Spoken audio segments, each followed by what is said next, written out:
talagang gusto ko po kasi seryosohin kung ano yung ginagawa ko ngayon. And alam ko naman, nakasuporta kayo sa akin para sa lahat ng mga sumusuporta sa akin. Alam ko na pakinggan niyo yung araw sa kalaon. Eh, para sa akin, parang baby ko yun eh. Pero, parang rin siyang passion project. Kasi sa totoo lang, Chop Suey, yung dalawang album, parang compilation siya ng mga kanta na sinulat ko nung ako ay bata pa, mga 14 years old, mga ganun. Yung mga, gusto ko yung mga love-love, yung mga ganun. Pero po this time, kasama yung team ko, bumuo kami ng isang konsepto, inalam ko kung anong gusto kong gawin, inalam ko yung gusto kong mensahe, inalam ko yung gusto kong maparating sa mga tao. And nabuo ko yung The Middle Child. Galing sa Middle Child, nabuo rin yung The Middle. Ito yung The Middle.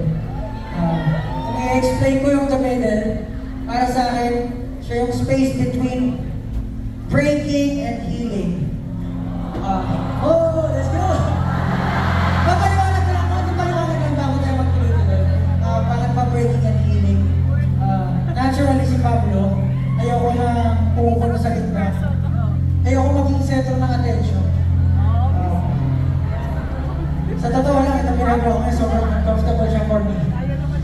My body shakes whenever I step on the stage, na ako lang mag-isa, lalo pag ako yung center ng attention, pero nagpapasalamat ako sa support.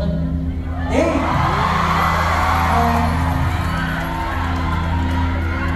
Yun nga, introverted, naturally, pero binibigay ko yung best ko kahit nasa sa iba.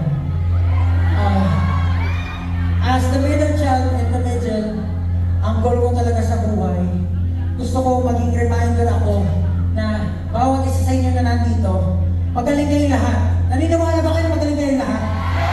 Dito sa likod, naniniwala ba kayo na magaling kayong lahat? Yeah! Ito rin sa akin ba? Pero ako kasi, si Pablo, kahit i-compliment niya ako, nahihiya ako eh.